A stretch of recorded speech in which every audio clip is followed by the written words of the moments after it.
feared or loved?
4-4 in the bottom of the ninth inning. Swings at the first pitch, sends it in the air, deep down the right field line, towards the porch, gonna go! Jackson Merrill, his first career walk-off home run. And as you heard Jesse calling it, the walk-off home run from Jackson Merrill that we were all celebrating yesterday, and we will celebrate until the first pitch of tomorrow's game with the Padres and the Mets. That was really exciting yesterday, and Jackson Merrill continues to prove to me why the Padres held on to him for so long and why the Padres have wanted him to be a part of this organization. And there's many different reasons for why I love Jackson Merrill. I have a huge man crush on Jackson Merrill, as I've said in the past, because who doesn't want to be 21 days and 54 years old, or 21 years and 54 days old, and hitting walk-off home runs for the first time in the history of the game, or the youngest to hit a walk-off home run in the history of the game, a multi-home run game. I always keep messing up that stat, but everybody knows it at this point, I'm hoping. But before we get into Jackson Merrill, I want to say this real quick about Garrett Crochet, because I was looking through the chat and I saw some people saying that Crochet would be good for the stretch run of this year, but he would most likely be good for the next 2 years. And it is true. If the Padres were to trade for him, they would have 3 postseason runs with Garrett Crochet. They would have this year, next year, and the following year. And that definitely is attractive to me as someone to bring in as a starting pitcher. If you get 3 more postseason runs with him. The only problem with this, and this is why I'm not a good baseball executive, is because I can't put things in the past. But this is the same deal that the Padres had with Juan Soto. And they had 3 postseason runs with Juan Soto. They got 2 of them, and they only actually got into the playoffs for 1 of them, which would be the 2022 season, where they went to the NLCS against the Phillies. And then they had to trade Juan Soto away. Adam and I were talking in the break, and there's an immediate thing that I think is something that will change this whole thing for me, and that's Garrett Crochet is not going to command the type of money that Juan Soto is going to command, that we know of. I mean, he could definitely pitch himself into top-tier pitcher market here in the next 2 seasons, 2.5 seasons, but if he comes in here, he's going to be under arbitration, he's going to be cheaper. Dylan Cease has 1 more year of arbitration, so he has this year and next year, and then he's going to be a free agent. So maybe there's something where you have to think ahead of Dylan Cease departing the team, or are you going to extend Dylan Cease? Or are you going to bring in a guy like Garrett Crochet, have him be the part of the plan for the future? But those are some of the pros for Garrett Crochet. And again, don't get me wrong. He is a really good pitcher, and I would love to see him in a Padres uniform. I just don't think now is the right time for that. But 3 postseason runs with Crochet would be pretty appetizing to me, because think about that. Even if he's not a starting pitcher in their postseason run, let's say, and I don't even know that this is even a thing, but let's say that they talk to him about being a high leverage back end bullpen arm for the playoffs or for the stretch run. Having Garrett Crochet come out of the bullpen, number 1, he's already familiar with that role because he's done it in his career leading up to this, and number 2, to have a guy with the stuff that he has coming out of the bullpen late in the game, protecting a 1-run lead or a tie game or something like that, that would be massive for the Padres. They have their bullpen pieces, but how many of those bullpen pieces we could say, if the playoffs were to start today, we would trust in a 1-run lead in the 8th inning, trying just to get to Robert Suarez? There's not many that I would trust. Jeremiah Estrada, he had those 13 strikeouts, and he's kind of been struggling lately, but I kind of also think that's because he's been sick and he's had a stomach bug. But the 8th inning, the 7th inning is up in the air this year, and to plug someone in like Garrett Crochet to one of those, mostly the 8th inning, would be awesome. I don't even know if it's a possibility, but maybe it is. And maybe he just it saves his arm and goes to the bullpen or something like that. But those were just the quick thoughts that I had about Garrett Crochet in the break. And before we get into Jackson Merrill, one more thing. I just saw this on Twitter before we came back, and I thought it was amazing. But apparently, back in, I don't even know when this is actually. They didn't give me the year. But 54,000 fans packed into Dodger Stadium years ago to witness an epic duel between Randy Johnson and Greg Maddux. But both pitchers were scratched before the games. before the game. And so you're heading to the ballpark, you're thinking, great, I wanted to see Randy Johnson, I want to see Greg Maddux pitch, we're going to get to see two scrubs pitch. Guess who were the two scrubs that pitched in that game? Max Scherzer took the mound for the Diamondbacks, and Clayton Kershaw took the mound for the Dodgers. So you have a future Hall of Fame matchup in replacements all the way back when this happened, and I thought that was pretty awesome because those are two legendary players at this moment in time, and that's a good story. I would be pretty angry, and then one day I'd be like, oh, I knew it. I knew that Max Scherzer was going to be big one day. I knew it. I knew that Clayton Kershaw was going to be big one day. Just listen to me. I knew everything about it, even though I was poo-pooing it. Second day in a row I've said that. Poo-pooing it on the show here. All right, Jackson Merrill. Yesterday, Jackson Merrill cemented his spot on this team. Not that he needed to cement his spot on this team, but yesterday was a day for Jackson Merrill, to me at least, that took him from being a rookie high-level prospect to being a legit major league player. And if we go back to the start of spring training, there were so many questions about the Padres roster, and we had no idea what Jackson Merrill was going to do for the roster, but we did think that he was going to make a play for the roster. And coming into spring trainings in the years previous, there was also like, will he make the roster? But no one ever really felt like he was going to make the roster until it was this year, because Jackson Merrill, the infield, he's a shortstop by nature, I guess, and he came up in the system as a shortstop, as an infielder. But Jackson Merrill didn't care. He was asked to play center field. He's been playing center field spectacularly. You know, I gotta say, and I've said this before on the Skraby Show, if you're not thinking, if you're watching Jackson Merrill play center field and you're not thinking about him playing center field for the first time in his career this year, that's a good thing. He has made you forget because he has been so good.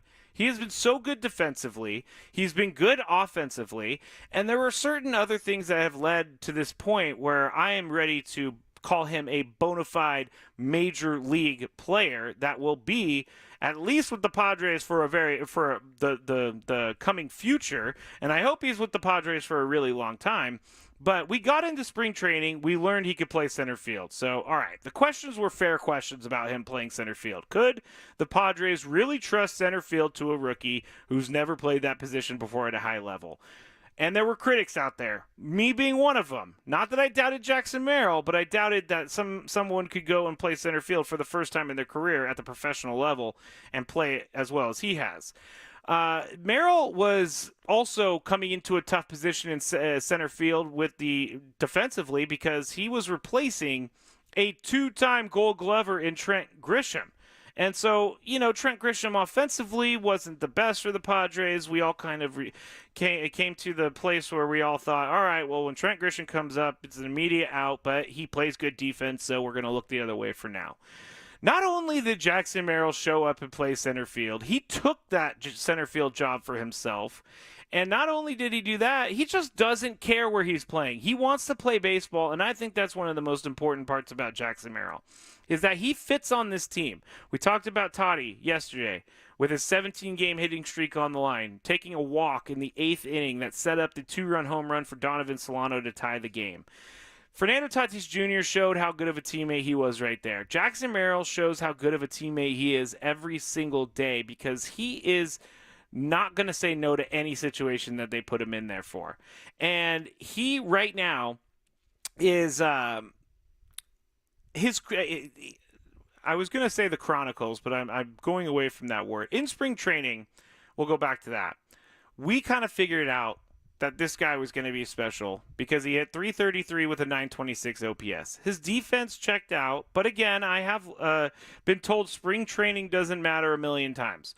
So even though his offense was good in spring training, he was yet to be seen at the major league level. He did make the roster. He did go to Korea. And Merrill Magic really, for me, started the first time we saw him do something big, and it was in the top of the 11th inning against the Dodgers at Dodger Stadium.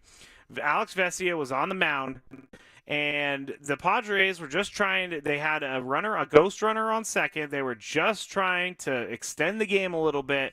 Jackson Merrill, instead of trying to hit a home run, He wasn't concerned about being the hero. He was concerned about getting on base. And so what did he do? He took it.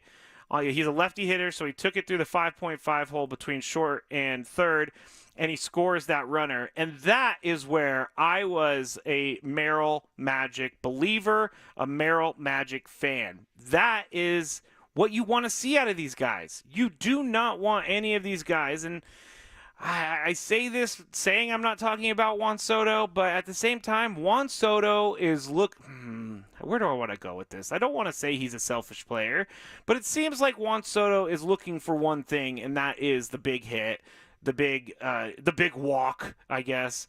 And that's what he's looking for. Jackson Merrill doesn't care about that. Fernando Tatis Jr. showed he didn't care about that yesterday. This team seems like they have a lot of guys that are in it to win and win no matter what they're asked to be doing. And so Jackson Merrill, the magic of Merrill, everything that he's done so far this year has been a welcome surprise, and he's quickly a fan favorite. I've always said since spring training, at least, There's a Skraby line for you.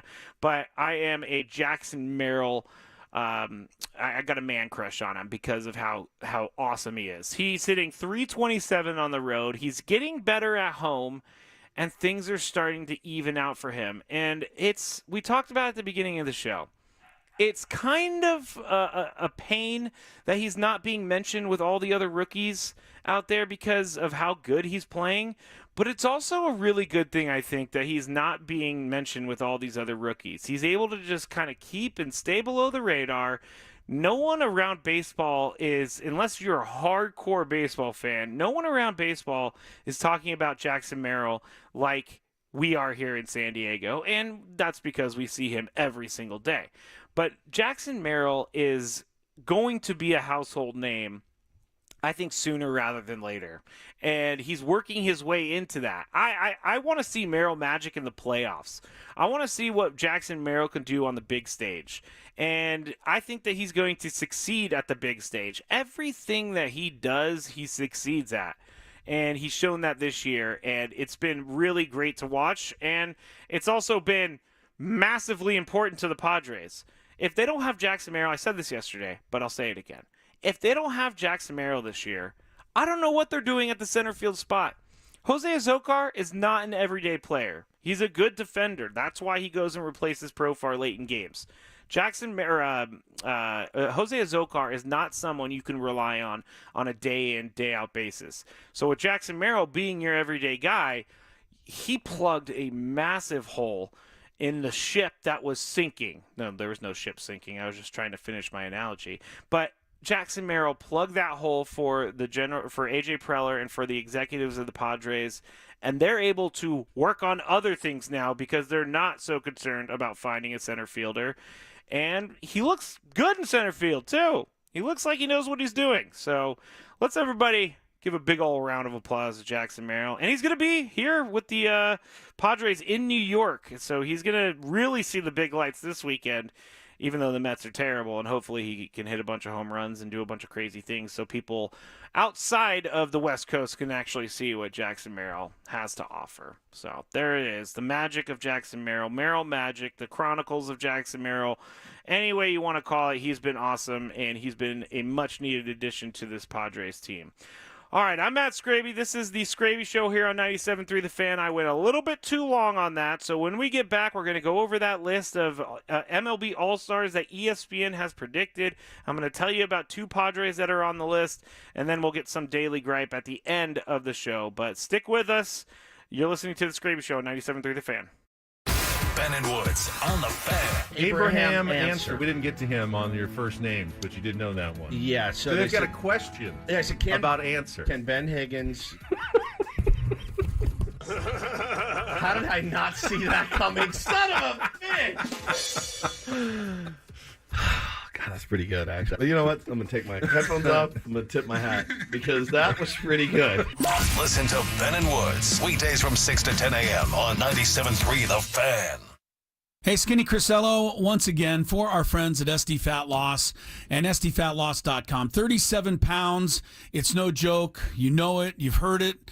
It's been a year, and I've kept the weight off thanks to their great maintenance program. You can do the same, but you have to pick up the phone. 858-665-3211. That's 858-665-3211. And when you call, here's the good news. Mention my name, Chris Ello. You will save $200 on the program. Get yourself that free weight loss consultation. Find out the secret to losing up to a pound of fat every single day. Safely, effectively, no calorie counting. You don't have to exercise, and best of all, you don't have to eat those prepackaged meals. Your own food, they'll tell you what to eat, what not to eat. SD Fat Loss, 37 pounds. It works. It will work for you, but you have to call 858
Matt Skraby back with you here, the Skraby Show.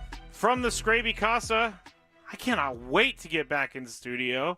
I am just dying a slow death up here in Carlsbad, like I'm acting like it's the worst thing in the world, but I'm someone who likes to get out of the house every day, and I haven't been able to get out of the house that much here in the last couple days, and it's been kind of crazy. My shoulder is getting better.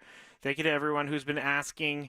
It's just gonna have to, we're just gonna have to go forward. I also tried to get my dog Lucky to come up here and to be a part of the show, but he does not want anything to do with me today, and that makes me very sad. So I'm going to have to try to get him on the show another time. He's just ignoring me completely.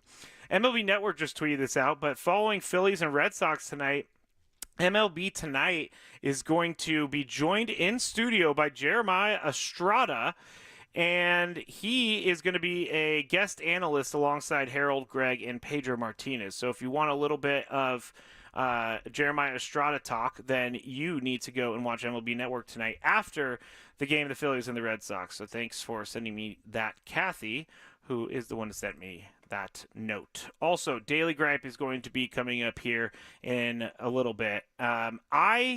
This Daily Gripe is about Tony and Chris. I'm just going to say it right out the gate. You guys are going to love it. I love outing them for things, and this is one of those. If you love Mediterranean food, try Spiro's for authentic Mediterranean cuisine in Coronado or La Jolla. For dining or takeout option, visit spiroscuisine.com. All right, so the ESPN people who put this behind a paywall, and Chris was really mad. David Schoenfeld wrote this, and we're going to go over it. It's going to talk about the two Padres that are being predicted in the All-Star game, but first we need to check out that traffic. From the 97.3 The Fan Traffic Center, here's Kelly Danick. Still a little busy on our roads. Cordell and Cordell traffic cam shows collision has cleared on southbound 5 near E Street, so seeing just a little residual slowing there. Also traveling on eastbound King Freeway before the 805 accident has cleared over to the right shoulder. Lots of fair traffic for you on that northbound 5 coastline from the merge on up toward the fairgrounds. After that, you are in pretty good shape. Southbound side of the 5 before Palomar Airport Road, stalled car in that right lane. I'm Kelly Danick with Gwen and Chris, San Diego's #1 sports station, 97.3 The Fan. All right, so All-Star break is going to be here very, very, very soon, and so everybody needs to go out there and vote for your Padres. I believe you could vote up to 5 times a day, which everybody needs to do that to get these guys there. But I'm not going to focus on some of the other players around the league. I'm going to focus on what David Schoenfeld said about the National League and his prediction for the starting lineup in the National League. And for a team that has been, I guess, riding that 500 line all year long, for a team who has not been able to get out to a big lead in regard to wins, the Padres are going to have a good representation in the All-Star game if we were to take what David Schoenfeld's saying right here and put it into reality. Because the Padres would have not just one starting outfielder, they would have 2 starting outfielders, according to David Schoenfeld and ESPN. So it would be Jurickson Profar in one of the outfield spots, left field, obviously. Fernando Tatis Jr. in the other outfield spot, and then you got Teoscar Hernandez of the Dodgers in the third outfielder spot. But he's saying that Jurickson Profar and Fernando Tatis Jr. have had such great seasons so far that they both deserve to be starting in the All-Star game, which does boggle my mind a little bit because it goes back to the Padres and how they've been playing this year and how they have individual performances that are great, but it hasn't amounted to a lot of wins or more wins so far this season. But Jurickson Profar definitely deserving of being on this list. So is Fernando Tatis Jr., definitely deserving to being on this list. And if you look into the pitching as well, or let's go to the reserves on the NL side, they have Luis Arraez playing second base, according to ESPN, in this projected All-Star game roster, which that's 3 Padres now. I can't even name another team outside of like the Dodgers, who have 1 million people in this whole All-Star game thing. But the Padres having 3 players just in the starters, the position players, starters and reserves, that's more than I thought they were going to get. And Luis Arraez has shown that he gets on base all the time, and so he deserves to have a spot in the All-Star game. I also think that Luis Arraez is going to need to continue to keep hitting as he has been doing to keep his spot on the All-Star team. But Jurickson Profar, Fernando Tatis Jr., I don't see any other outfielders kind of infringing on their spots on the All-Star team. Now, if you go to the pitching side, here are the starters according to ESPN projections. Zach Wheeler, Shota Imanaga, Tyler Glasnow, Aaron Nola, and Logan Webb, Mitch Keller, Chris Sale. And here is the final Padre that is on the list, and that would be Robert Suarez is going to be one of the relieving pitchers. Obviously, he's got like a .61 ERA. I think he's 28-0 if I'm going to be trusting the chat on this whole thing. I wish he should be 28-0. That means he hasn't blown saves, or has he blown a save? I'm pretty sure. No, I don't think he has. He has not blown a save, which is incredible to say at this point in the season, because you would think at some point one save would be blown, but to have none at this point in time, Robert Suarez has been another one of those things for the Padres this year that they got real lucky that he is pitching the way he does. But can you imagine having 4 Padres in the All-Star game, but being 500 by the All-Star game? That's really kind of crazy to me. We're going to go to the chat real quick and see what everybody's saying, because I did not check in with you at all today, and I am very sorry about that. But Tap says he is voting now. How the hell does Josh Naylor have 17 home runs? How does Gunnar Henderson have 21 home runs? Gunnar Henderson is crazy this year. Let's see. Everybody wants to see Lucky. They said I'm not. Lucky is scared to be on camera, which might be true. Also, Junior says, "Oh, we're back to the Trevor Bauer thing." Junior was. I don't think Junior was saying he wanted Trevor Bauer, but that's another way you could go. Honestly, I don't think Trevor Bauer is going to be a Padre. I've said it once. I'll say it again and again and again. I just don't think that teams want to bring Trevor Bauer in. And I would have to go look at his stats. But the last time I looked at his stats in these other leagues that he's pitching in, he has not been lights out. I mean, he's been good, but he's also playing against he's playing against players that aren't good enough to play in the major leagues. So he should be really good against these other teams. Not to mention this, I know people don't like to hear this, but what he brings off the field to the team is a lot. And even if he didn't, he wasn't found to have criminally done anything done, it's just everything follows and things like that. You don't want to bring into the Padres. All right, it is time for this. What's annoying Skraby today? Let's find out. It's time for the Daily Gripe.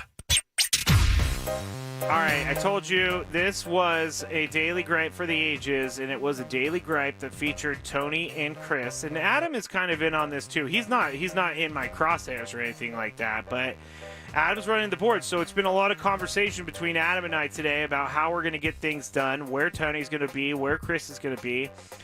I'm going to go to my phone real quick, and I'm going to look, and I'm going to see that I've sent, let's see, 1, 2, 3, 4, 5, 6 text messages today to Tony and Chris, trying to figure out what in the world we're going to do today. None of them responded. And to find out, yeah, I'm airing you out, guys, right now. To find out that you guys didn't even read the text messages is even more offensive to me. So my daily gripe, not responding to text messages that you need to respond to. Tony and Chris, I'm talking to you. I don't know how much more direct I could be. And then whenever I text them too, I have to text them like, I don't know how to describe it, but passive-aggressive messages of, oh, hey, I know you guys are working hard today, or something like that, just to try to get their attention, but that really annoys me. The daily gripe, when Tony and Chris don't text me back. Actually, Chris did text this morning at 8 a.m., but it had nothing to do with anything, so it didn't really help me. All right, that's it for the Skraby Show. Thank you to everybody who joined us today. Thank you to everybody who's going to join us tomorrow. Ben and Woods start at 6 a.m., They're going to have a visit from the manager, Mike Schill. We are scheduled with Michael King. Do not have a time yet, but we are on from 2 to 3:05 tomorrow, so it will be someplace in there. Roundtable coming up next. Stick around if you're on the video, and we will be playing that shortly for you there. Also, if you're listening on the radio, we'll be playing the roundtable for you on the radio as well. Good night, everybody. Thank you to Adam Klug for holding it down back in studio.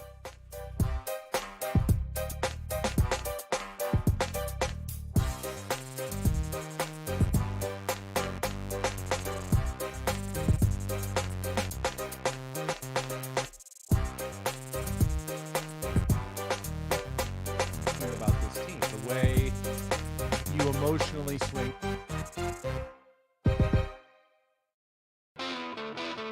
Padres fans are an amazing community, and the place that community gets together every morning is right here. Win or lose, we're talking about your favorite team, Ben and Woods, weekday mornings from 6 to 10 on San Diego's #1 sports station, 97.3 The Fan. Every day is an extraordinary Earth Day at Computers to Kids. C2K is celebrating 20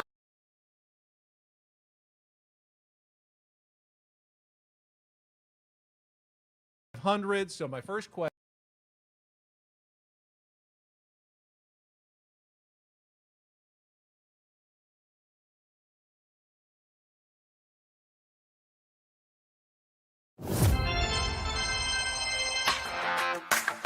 It's that time, Friar Faithful.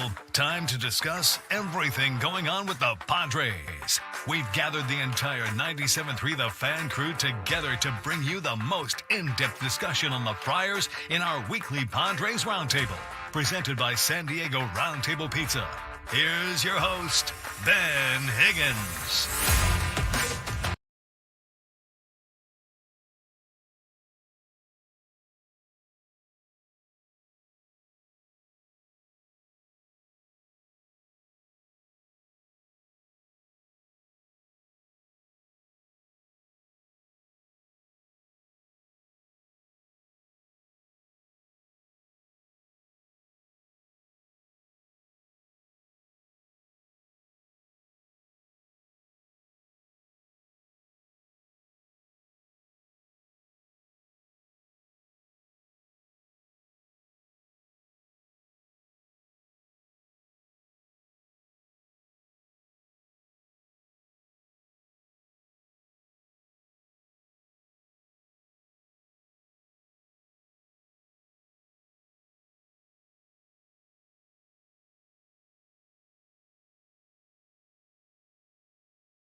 Three straight from the Oakland A's, and welcome. It's like seen it coming. yeah, flip a coin. Is it the happy edition of our Padres Roundtable, or is it the desperate edition? Today should be everybody in a fairly good mood, at least everybody who is here. Let's take a little roll call today.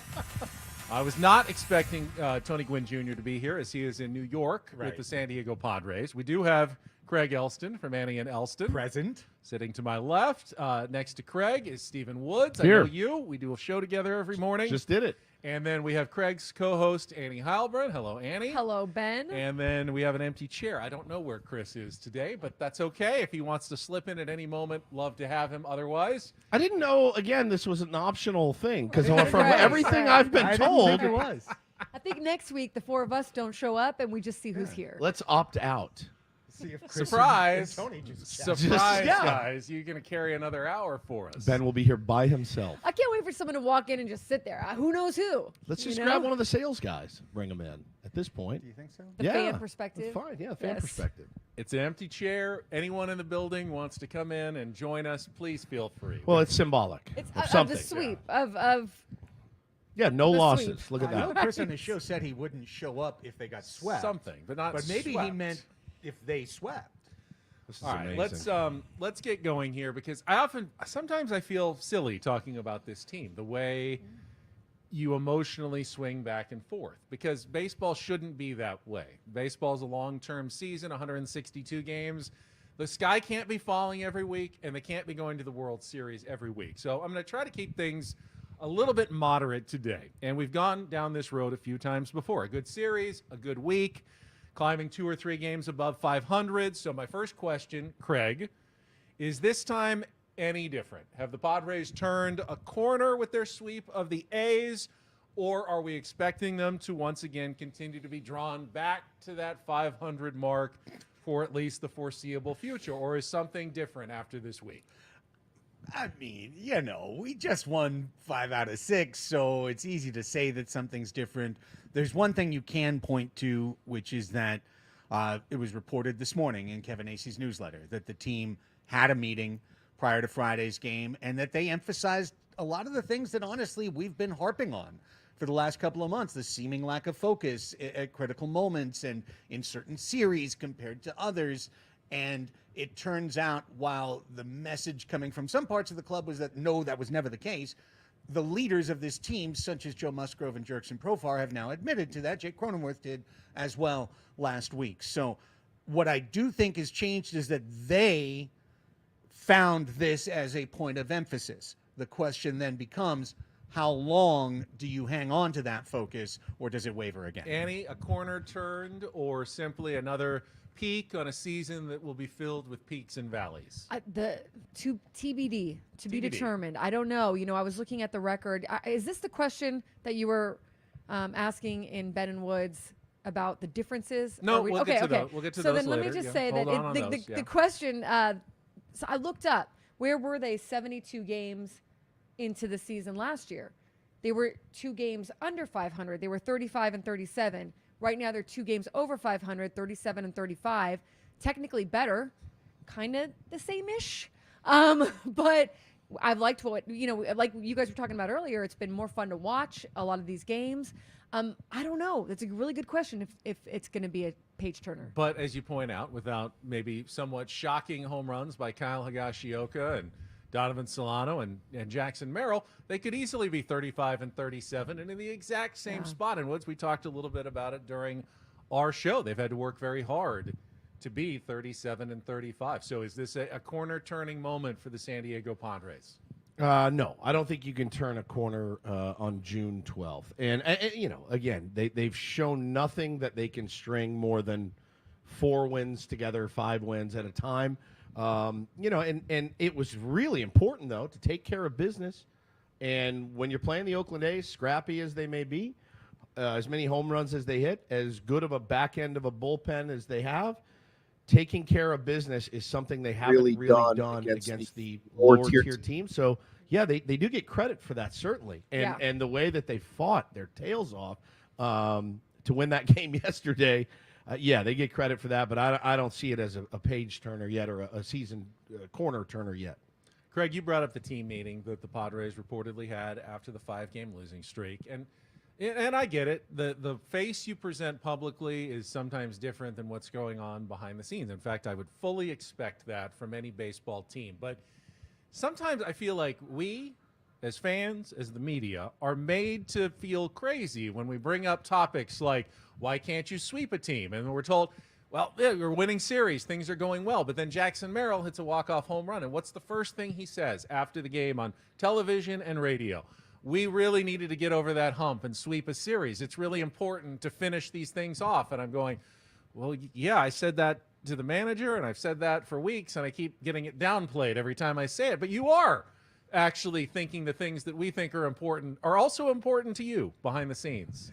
Yeah, and things have changed a lot, even just in this century, Ben. Even back to when you and I were prowling around at Qualcomm Stadium for 4 years on pre and post. Like and Annie and I have talked about this a lot. Every single team in every major league sport now has its own communications department, has its own in-house media, has its own literal house organ, or at least metaphorical house organ that's playing the tunes. And I think each team now has a meeting where they say we have to not just present, we have to command the narrative. And we have to take control of what we believe will be the narratives of the season and not let the media create those narratives and have us react to it. We want to create the narrative and make you react to it. And I think the Padres do, frankly, a lot of that.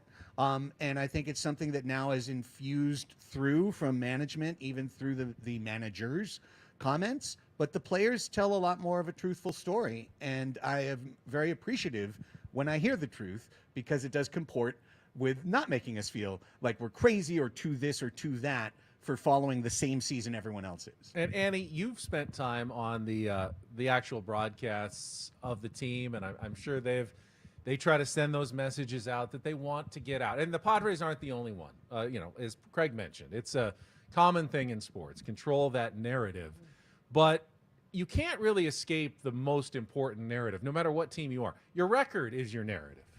And you can't, at the end of the year, you cannot escape that narrative that will tell the story ultimately in the end of your season. That's absolutely right. And I mean, in so many ways now, if you are not part of the narrative that any team wants to get out there, you are fired. You are let go, if you're not kind of rowing that same boat. And so I think that while you can spin some of that, you can't, like you said, you're absolutely right. You can't escape the record, and you can't escape where you are in the standings. You can't escape whether you're in the playoffs or out of the playoffs.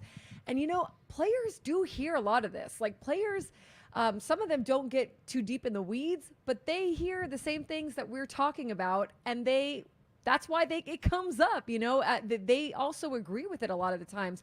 In that team meeting, I learned about this team meeting over this last homestand. Those were a lot of the topics. It was winning against losing teams. It was playing better at home. It was being aggressive throughout the game, not just in certain innings. It was all the things that we talk about as well, And so they had a lot of team meetings last year, too, that didn't amount to much of anything, right? Or they would try, but it's not really the team meeting. It is that, like, your leaders coming together and talking about it, but it's that they believe in it. It's that they're going to believe in whatever whatever they're telling themselves. It's not necessarily even that they change a whole lot. It's that they believe in what they're talking about. And that is like their own, I guess, narrative that they have in the clubhouse. And that's what's important. And so if they're believing it and they're buying into it, then that's what you want. And that's what we've been seeing, I think, over this last week. And Woods, I bought into the spin last year that team was going to be fine. Look at their run differential. They're going to eventually, water will find its level. Yeah. They will get to where they need to be at the end of the season. And if not win the division, they'll certainly be in the playoffs and have a chance in October. I bought into it last season. I thought that was actually an accurate spin. But as I just said to Annie, you can't escape the ultimate narrative, and that is your record, and they were never able to escape it last year. Well, don't feel bad, because I think you, along with everybody else, did as well. And you watch, there was that feeling last year that it's not, guys, relax. It's gonna pop eventually. Everyone's gonna get going at the same time. Guys are gonna get healthy, and they're gonna cruise. They're gonna rip off 15 out of 16. Because look at the talent this team has. It never materialized, and it was often inexplicable with this team. This year has been different. It has been different, and we did talk about the massive amount of things that have gone right for this team to just stay 2 games over 500. They've expended a ton of energy to get to this point. Can they keep that up? That's the billion-dollar question for me, is can they keep this weird pace of, like, 2 up, 2 down, 2 up, 2 down. I'm so happy they haven't fallen off the cliff like other teams have. But it's going to be interesting to watch. Ladies and gentlemen, from There San he is. Diego State University, left-hander. I went to the wrong hand. Chris Ello, welcome to the roundtable. About time you everybody. get me involved. Did you in think the this show. was a 10 after start, like a baseball game? It's like one of those Wasn't 05. it? Yeah, pregame. Is it fair traffic? What was it? Yeah, I live so far away. That would have been my excuse. There's a combination of issues. It's all right. Welcome, Sorry, guys. Well, you haven't missed too much. Better late than never. Other That's than right. my first question, which was, is this sweep a turning of the corner or just another peak in an unending cease of peaks and valleys for the 2024 Yeah, wouldn't it be Padres? wonderful to look back on those 2 home runs and say that changed an entire season? Some may call it a roller coaster. Although in a lot of ways it seems right. Yeah, not me. Not me. In a lot of ways it seems to have kind of changed the whole outlook of the season, though, isn't it? Right? I mean, these 2 home runs have put everybody in a frame of mind now that everything is fantastic and wonderful. So until tomorrow. Yeah, until tomorrow, at least. Yeah. Is there another game? There's a game. We do have another game tomorrow. Yeah, it's hard to believe that they're just going to go on a complete roll right now and take off, but I don't know. It's awesome to see, though. Does anybody It's know? Awesome to see. You know what? I will say there's one thing that I did change my opinion of just yesterday on one of those home runs, and we'll get to that next. This is our 97.3 The Fan Padres Roundtable, presented commercial-free by San Diego Roundtable Pizza. And that was not the walk-off home run, and it was neither of Donovan Solano's home runs, but it was the first home run by Jackson Merrill, which he not only hit off a left-handed pitcher, but he hit over 400 feet to center field. And I wasn't sure that Jackson Merrill would do that, if he ever did it, for another 3 or 4 years, to add that kind of power element to his game. So my next question, and I'll start with Annie over here, is what do you envision the final product of Jackson Merrill being? If it goes well for the Padres, we're talking maybe a couple, 3-4 years down the line as he continues to develop. But are we looking at a superstar player, a perennial all-star? Are we just looking for is he a solid piece of a winning championship team? Where are we looking at the finished product of Jackson Merrill in your crystal ball? I hate to put ceilings on guys. I hate to put limits on guys. I love hearing Fernando Tatis Jr. talk about Jackson Merrill and what he sees in him, because he sees a complete superstar. Same with David Peralta. He sees a superstar. They've got lockers next to each other in the clubhouse. Jackson Merrill, I don't think he's gotten into his man strength yet. He's got more weight he can put on. He's got more power in the bank, I think. And I love what Victor Rodriguez is talking about with him, which is learn how to hit singles in the big leagues. Learn how to hit singles, learn how they're trying to pitch you, and then everything else is going to come. And you hear Jackson Merrill talking about it, and he's like, I've got more doubles in me. I've got more power in me. I've got the ability to do more than just hit singles in the big leagues. And for Jackson Merrill, I can't imagine what it would be like for Jackson Merrill to be on a team that loses all the time, because he would just go out of his mind. He loves to win. He's a competitor, And so for him, when you put all that together, I think he could absolutely be a superstar in this league. I don't know if he will be, but I think he could be. It's funny, Woods, how quickly we forget how young some guys are. I mean, you forget Tatis and Morejon are still young ball players in the big scheme of things. Jackson Merrill just turned 21. 21, an age when most guys are probably still 2 or 3 years away from their big league debut. To consistently contribute the way he has been doing, where do you see Jackson evolving in his game as he, is a Padre likely for the years to come here? Well, we kind of did this question on one of the first round tables. Craig had a great comp for it. It was Christian Yelich. I'm just going to stay with that. Yeah, so you can take my answer. I figured as much. And your third. Just so you know, I was paying attention, and I've been thinking about it since you said it. And that is a really good comp for Jackson Merrill, and I think we would all sign up for that right now. Did Yelich win an MVP, right? Yeah, and I remain massive. So that's a pretty high comparison. Yeah. I mean, I remain massively impressed with his at bats, and really his defense as well. Had a bad break on a ball yesterday, made up for it. It's going to happen. It's not. You get fooled out there in center field a lot. He's learning a new position and being a big leaguer for the first time and contributing in a major way, walking games off, huge hit against the Dodgers off a lefty in Vesia. I mean, he's massively impressive, and you could tell at spring training he doesn't know what he doesn't know. So he's going to go out there and continue to try to barrel the ball, and good things are going to happen for that dude as long as he does that. All right, I'm going to, because he took Yelich. Yeah. I'm going to just take it a slightly different way, something we've chatted about a little and has a little forward kick to it. And I'll say Corey Seager. Ooh. Because there's a decent chance Merrill's this team's shortstop next year. You think so? Yeah, I do. I think that the guy we have at shortstop is going to be starting for another team. I think that they're not going to want to move Xander back 1 year after moving him off. And I think Toddy who I know Annie would put at short and probably would like to. Short. I think he would like to. He would love it. If he's won 2 straight Gold Gloves, I don't know if they're going to do that. And I think he's got that combination of bat to ball, good eye, and emergent power. You know, Seager was a 300 hitter before he was a 30 home run hitter. So it's another, and I'm just thinking about size, frame, growing into your body. That's another guy you could compare I guess to. I may have tempered my expectations a little bit too much, because when you said Christian Yelich or Corey Seager, I thought, yeah, we could see that when he's 25 or 6. And I wasn't expecting to see yesterday what he did, 2 home runs, youngest player ever with a walk-off home run, 2 home run game, 400 feet to center field off a left-hander. I thought, yeah, if we're lucky in 3 or 4 years, we'll see some of that. And we're already, Chris, seeing a little bit of it. How excited are you by this guy? Really excited, but apparently we're the only ones seeing this, because I went through something online no less than a week ago, and it listed the top 10 candidates in the National League for MVP to this point of the season: Cy Young Award, Rookie of the Year, National League Rookie of the Year. Guess where Jackson Merrill finished in this poll? Bottom.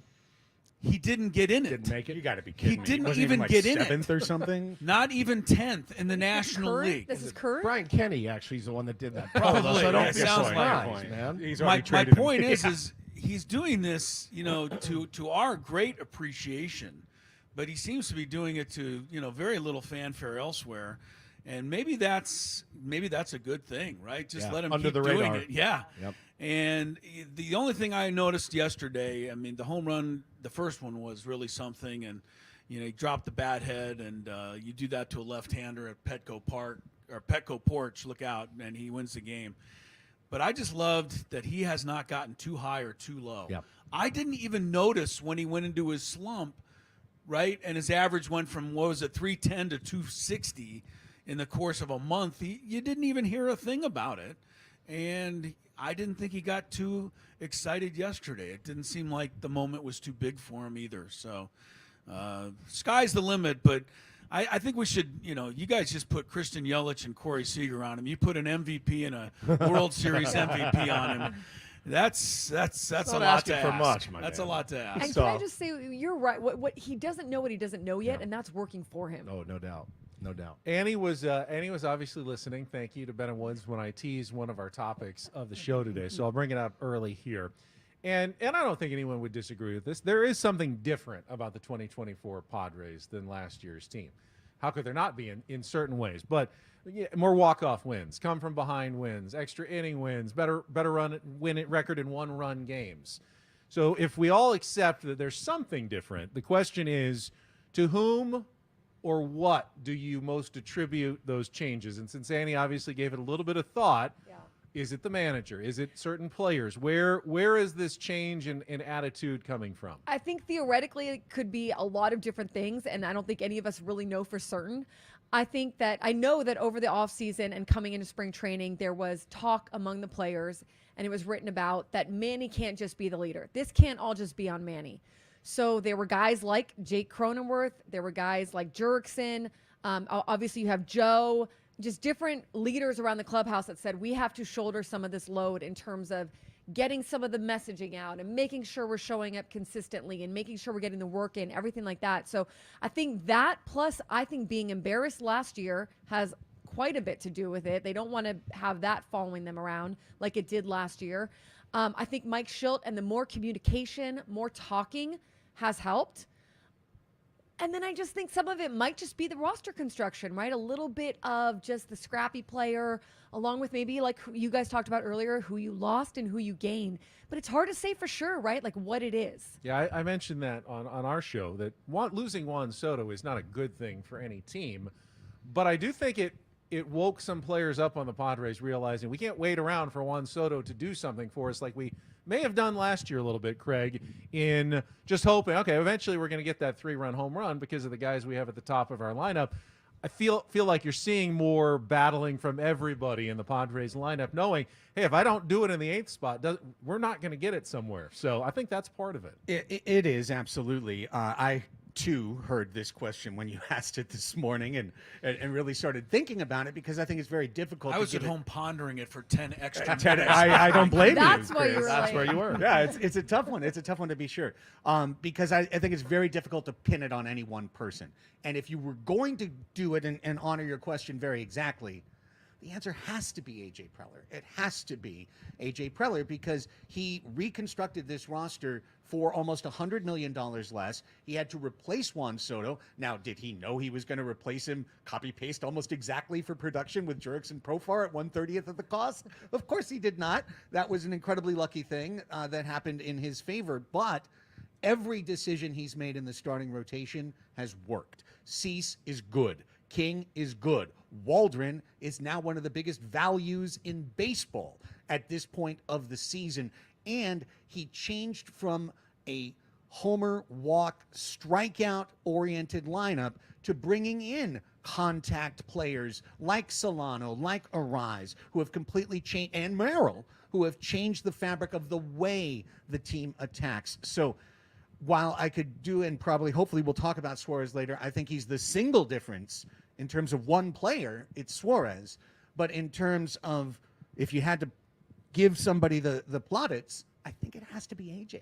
Are we overlooking, Chris, the obvious choice? The guy who, it's instantly when he arrived last year, they started playing better, and now has put together MVP-type numbers in Jurickson Profar as being the difference on this team. I will tell you that the same article that didn't list Jackson Merrill in the top 10 for Rookie of the Year did have Jurickson Profar fourth. And let's be honest about this. Is there anyone who could have remotely imagined that? Least of all, maybe Jurickson Profar.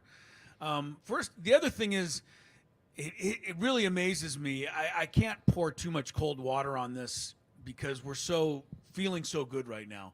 But last year's team finished 2 games over 500, and this year's team is 2 games over 500. And this year's team, just last week, we were talking about the lack of, power, and we have too many contact hitters, and we're not hitting with enough slug, and we're not getting the ball in the air. We were looking for all of the fixes for this team. Now they go 5-2, and all of a sudden, apparently, everything's fixed. So I don't know that that's the case. If we go 5-2 again next week, I'll be happy to say that this year's team is a whole lot more different than last year. But to answer your question, I think it is just the mixture of the players. I don't know that last year's team got along perfectly well. I was never in that clubhouse after a game or never on a flight on a road trip, but I just didn't see last year's team pulling for one another the way this year's team does. Yeah.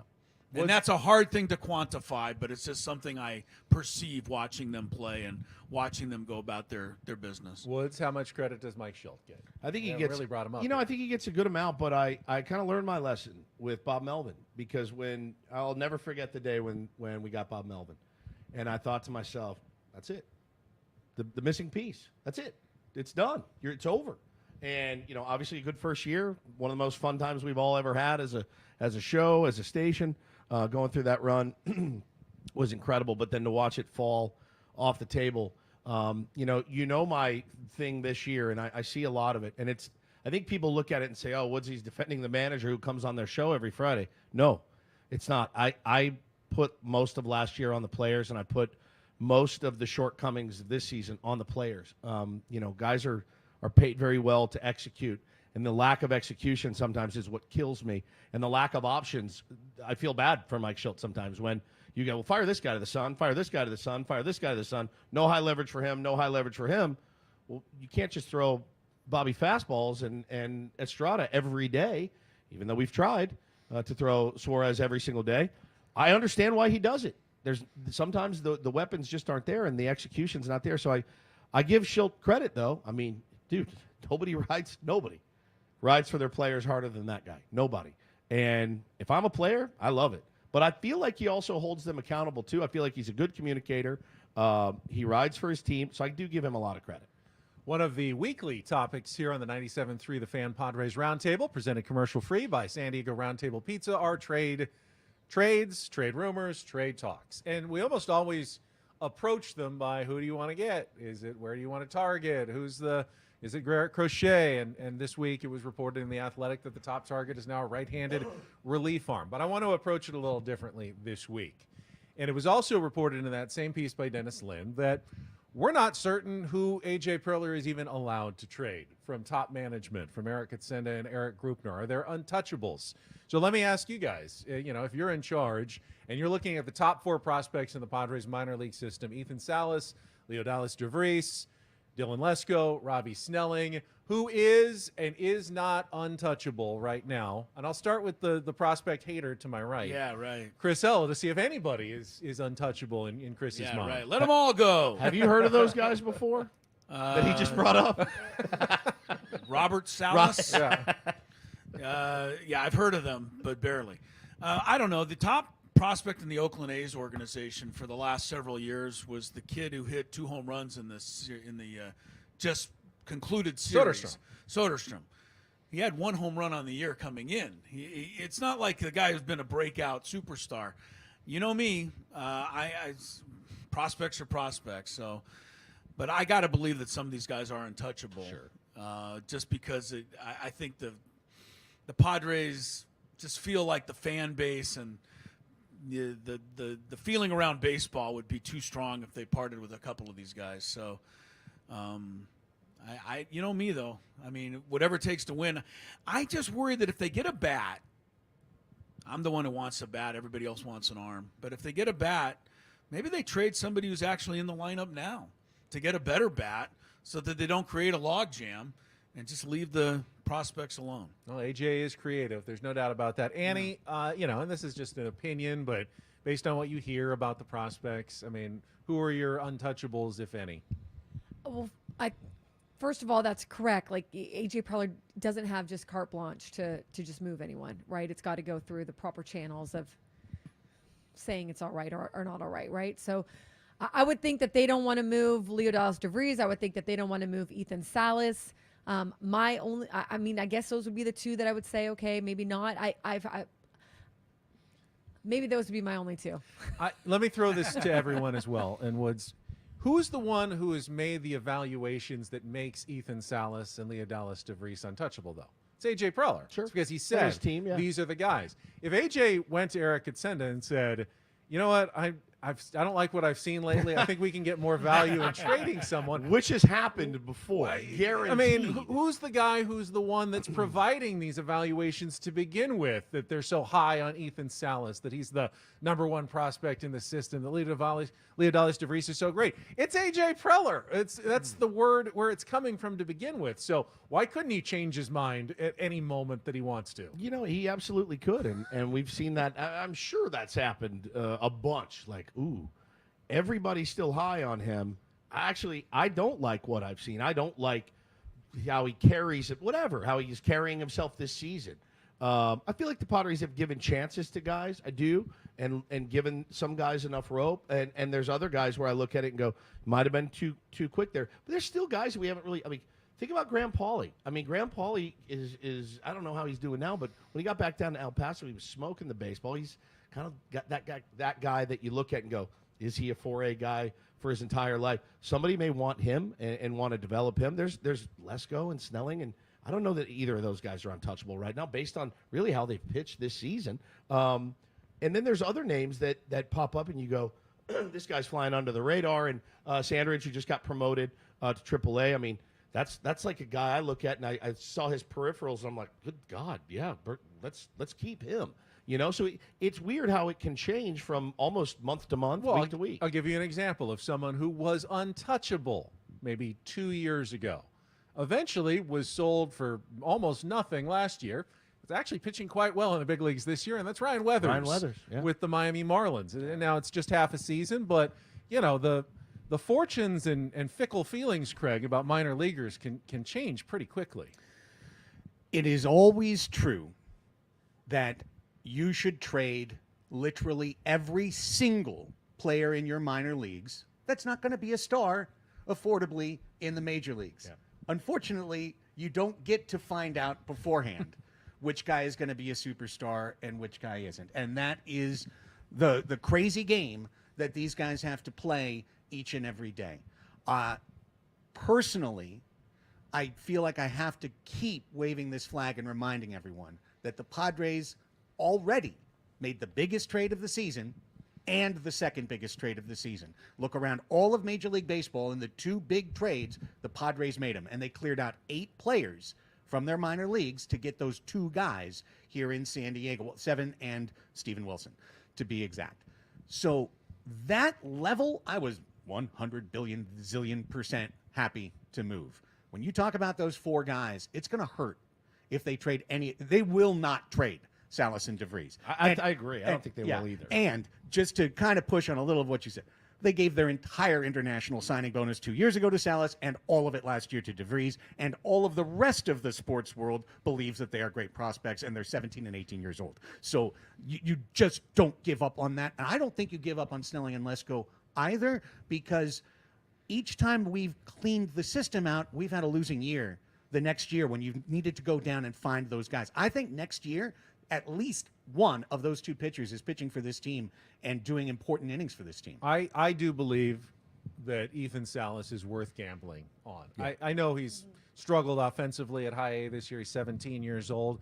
So hard to find a franchise catcher. And when they do work out, Buster Posey's, people like that, it gives your team an advantage over other teams that can't find that sort of player. You can't give up on someone like that at this point, at this stage, Chris. I can. You can. Yeah. And I'll just say it like this. If you could trade Ethan Salas tomorrow. There's not a player in baseball, I don't think. There isn't one. But if there was a player that could come in and guarantee that you win the World Series this year. There's no player. There's no guarantee. But there's no guarantee with Ethan Salas either. My point is that if you traded Ethan Salas and the trades you made helped you win the World Series, would you care what happens to this team the next 2 or 3 years?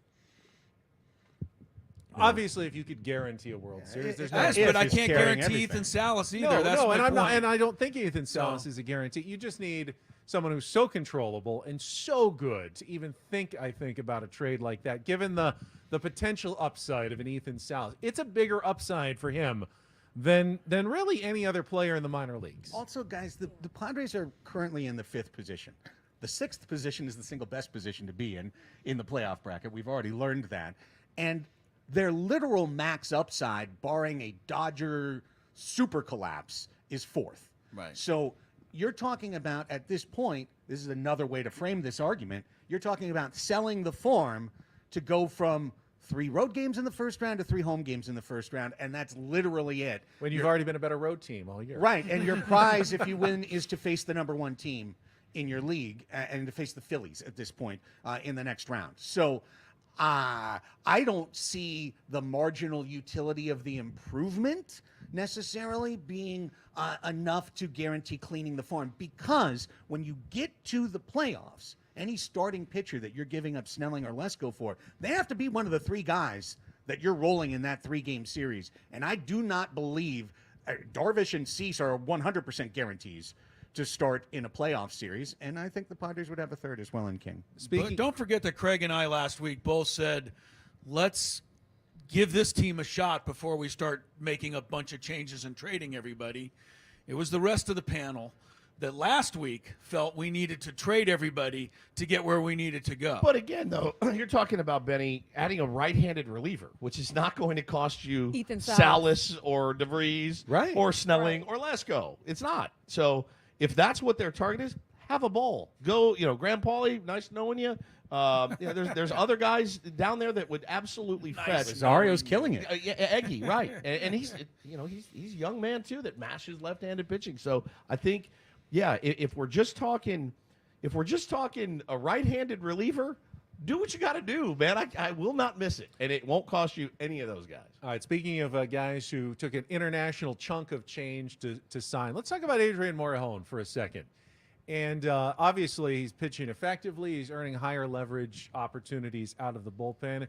Annie, what do you think is the best usage for Adrian Morejon, and what should the organization be looking at him going forward? I think what they've been doing with him is good in the sense of letting him lean into the roles that he's had and giving him a little more. He's had a rocky road, and I think it's a good reminder not to give up on guys, because if he's just tapping it, he's still young. If he's tapping into it now, into what his real power is, what his strengths are as a pitcher, that's great. I mean, there's still a huge upside for Adrian Morejon. So I feel like you keep doing what you're doing with him, but just giving him a little more by a little more. Craig mentioned on our show the other day, he's reaching his innings limit for his career high, his career high, and that makes you do kind of wonder. Okay, well, how do you use him, going forward? Because you want to try to get the best of him in September and into a potential playoff run. Andy's point, I think, psychologically, Woods, he's had so many setbacks and disappointments and failures over the years, injuries to overcome. Try to let him have continued success in whatever role you can have him in for a while. So hopefully he can get through a season feeling really good about himself going into an off season. Yeah, he's otherworldly talent. When he's right, he's otherworldly. It's nasty. And we talked about it on our show too. Like, of course the temptation is there to be like, we just put him in the 7th, and Yuki slides down and Wandy slides down, and that makes us deeper. I think that the kid, like I said, he's an otherworldly talent, but we've been dangled the Adrian Morejon fruit for many, many years. So I hate to be the prove it guy, but I think that's what they're doing. I mean, the Padres are saying, all right, prove it. We'll give you another shot here, prove it. The innings limit thing, sure. I mean, he's a young man. If he's healthy, he can certainly extend that. But it would keep me up at night as a manager and a general manager on how to deploy some of these guys with injury histories, with issue after issue. I'm glad I don't have to make those decisions. It's fun to just BS about it. I shouldn't have said innings limit. He's reaching his season high, and so you just don't know. It's a mystery as to how much more can he go? Sure. Exactly. Right. But if healthy, a young pitcher, when healthy, he's got more in him. For certainly, sure. Yeah. And it kind of ties back to the last question too, Ben, because it's always tempting to buy the finished product off the shelf. Yes. There's a price for it. It's already in a package. You know what you've got inside, as opposed to buying the seeds and growing it in the garden yourself and seeing what's going to come up. Development versus ready-made. The Padres paid a lot of money for Yuki Matsui. They paid a decent amount of money for Wandy Peralta. And today, Adrian Morejon, who is already in their garden growing, is more reliable than either of those two pitchers if you got to a leverage situation. So it's just a reminder, because 2 years ago, the trade everyone chorus was like, Jackson Merrill, get rid of this guy. We need starting pitcher X. Morejon, send him out in the next trade. We need upgrade B. And in reality, these are two very important players on this year's team. Morejon leads all relievers on this team, even Suarez in FWAR. And Merrill is trending to a 3.5, 4 WAR season as a rookie. So it's just a reminder. And the very simple answer to the question is you do exactly what you're doing with Morejon, 1 and 2 inning stints. But I can sense Chris wants to stick him in the starting rotation. I do. Not this year. Okay. But I think he's at 4 or 5. Why did you think that? I just could tell. Really? Yeah, well, you were a left-handed. It was also the only answer that hadn't been given. Right, yet. yeah, fair. So, I think he's got a potential, though, as a 4 or 5 starter. So, if Seth Lugo could turn from what he turned into this, Michael King is doing this. Garrett Crochet is another reliever turned starter that's been remarkable. I think it's Reynaldo Lopez of Atlanta, another reliever, now a really good starter. So I foresee that for Morejon. You're a valuable member of the roundtable because you're a contrarian, and I can always count on you to go against the grain of everybody else, which keeps the conversation moving. Let's take our little 7th inning stretch timeout here. It's our San Diego Padres 97.3 The Fan Roundtable, presented by San Diego Roundtable Pizza. Where's my camera? I can't even see where I'm supposed to be looking at. Yesterday was opening day at the fair. So the question today, Craig, I'll start with you. Oh, boy. What's your favorite thing to do at the fair? Is it the rides, games, food, exhibits, barnyard animals? The hot tub exhibit. Right. Please we walk don't by say the hot tub barnyard exhibit every animals. single year. Every year. My mother-in-law bought one. Really? She's the only human I've ever seen buy something like that at the fair. She did it. Yeah, I will show my age, and I will say it's the exhibits. No. I love going into the photography exhibit every year. I love to see the art. I think it's especially that there's a whole row, and you just see so many beautiful, not only pictures, but pictures of our region. So that's something I always enjoy. It's quiet. It's a little bit cooler, so it's a lovely break from Right through the racetrack. If you ever go through the paddock, exactly, find the photography. exactly Yeah, up there where you'd be placing your bets is instead where you can see all of the different beautiful art displays, photography, sculpture, everything else that's there every single year. So I mean, we hit everything. We hit every part of it. My son's finally aged out of all the carny rides, which is nice. The Mike Schilt roller coaster there that just goes up and down and up and down. I rode it yesterday. They actually have one called that this summer. That would be a big seller, I think. The Schilty. Come ride those Mike Schilt roller coaster. The puppy coaster. But yeah, I'm an exhibition guy. Woods, we know that your son Taylor is a ride junkie. Ride we found that junkie, out man. on our show. Yeah, You went nuts. I know you like the food. You like the extolled food. the virtues of your corn dog for about 7 minutes this morning. It really was. If you do go this year, get the big corn, the big like foot long one. It tasted better. It was great. We like the fair a lot in my house. My wife is she always drags me to the flowers exhibit because she grows that's nice roses. too. Yeah. So her dream is to have one in there, and that's what she's working toward right now. So Blue ribbon winner. Yeah, blue ribbon winner. I go every year and see them all, and but my kids like the petting zoo too. I mean, they love it, man. You cannot get. I know it's Is that the barnyard the animals? barnyard animals. They love that. There's an aroma. But 4-H. the rides, I mean, I'm a bigger guy, and it was a little dicey riding the rides yesterday. I feel a little domed out by it, but just food. It's the food at the fair. Annie? For me, it used to be the rides. Now I'm a little domed out about the rides Yeah. too. It is 1,000% people watching. Oh, at the the best. fair. It is that. Good one. Now, but I would also say now it's probably like watching the salad chopper exhibition. Oh, it's so you know what I mean? good, Things man. like that.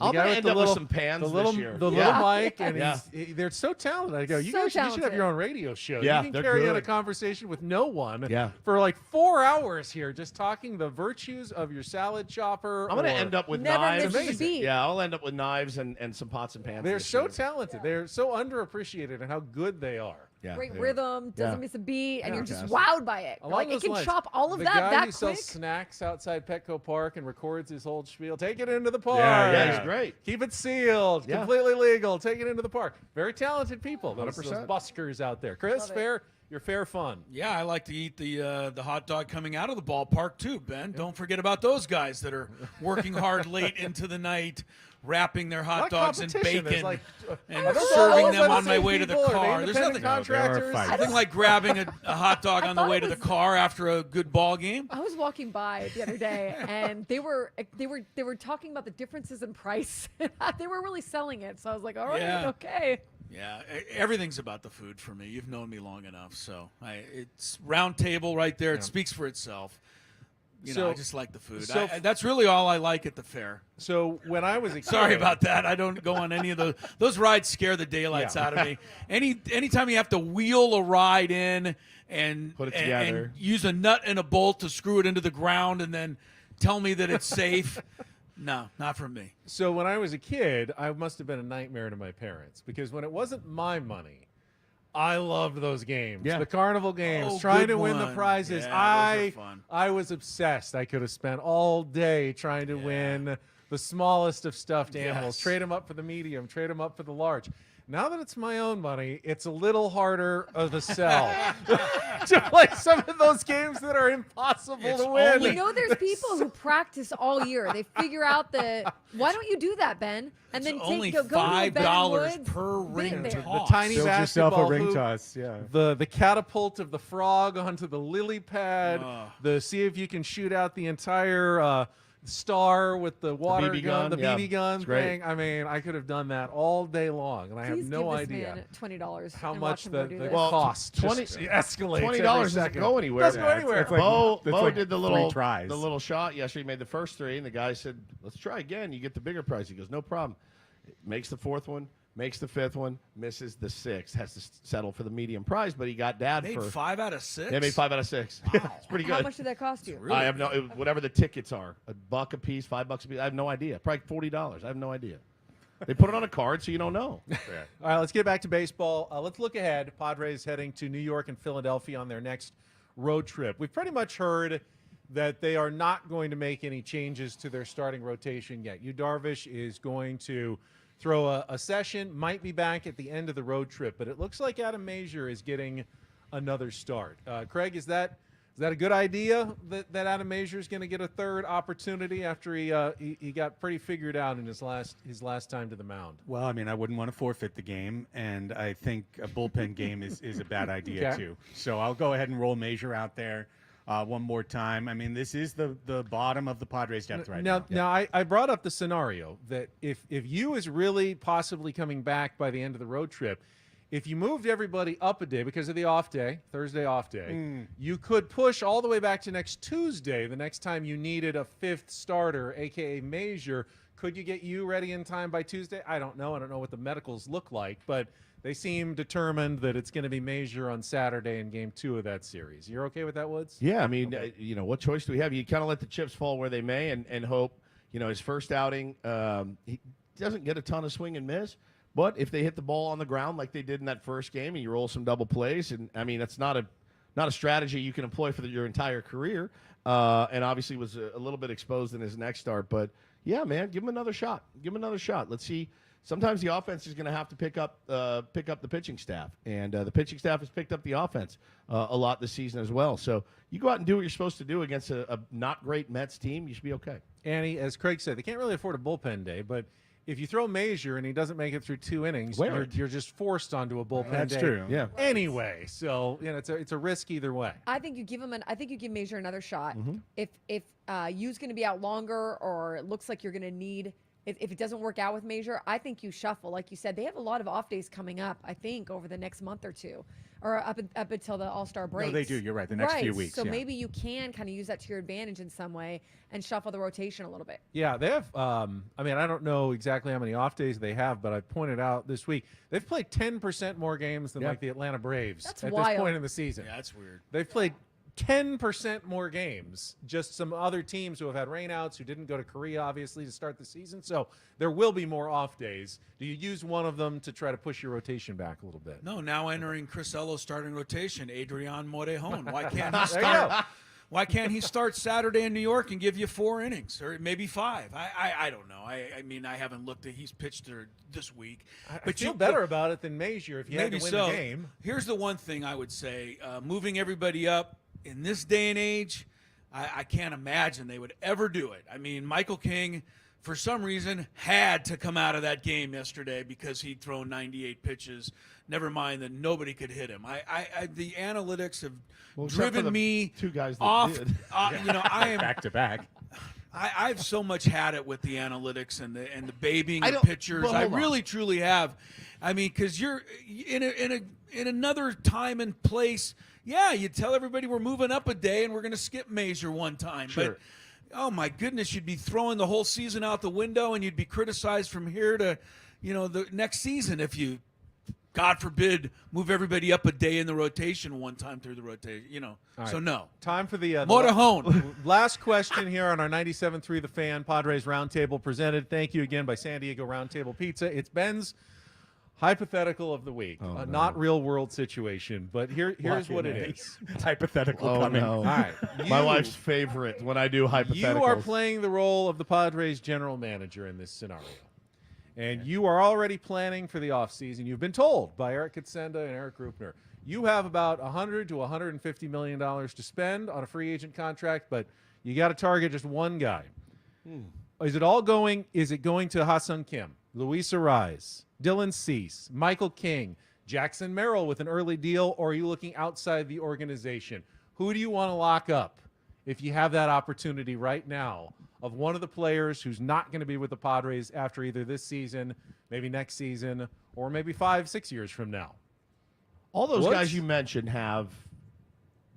Kim is a free agent. Kim's a free agent. He's the only one. Cease and King have control one more year. One more Arise season. has one more year. Yeah. Are you Jackson talking- Merrill has plenty of time. But Right, Could yeah, be getting more and more expensive as you go. You might be able to get a deal for him right now if you use that money right away on him. But you're talking like $30 million a year. What do I you? know. saying? You can spread it out over 10 years, or you can Okay. spread it over 3 years. I'm just saying, this is your budget.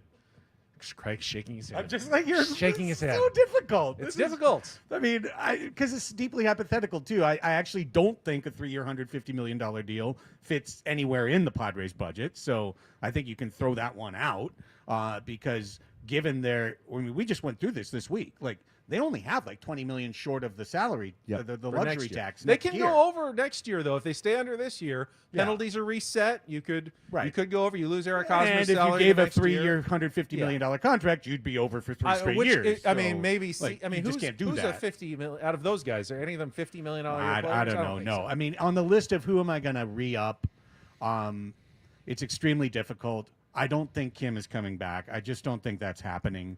I think it's very risky to re-up King or Cease at this point. So I would lean toward Arise as the most affordable guy that you could put into a box and feel very comfortable that for 5 or 6 years he's going to keep hitting the way he's hitting. I'd be tempted to spread it around, to be honest with you, and not lock into one more giant mega. I think the mega contracts are the thing that hurt this franchise. I mean, prisoner of the moment. The idea of locking Jackson Merrill up right now sounds good. I just don't want them. I don't necessarily want to see him go outside the organization with another big free agent. That hasn't been the solution yet.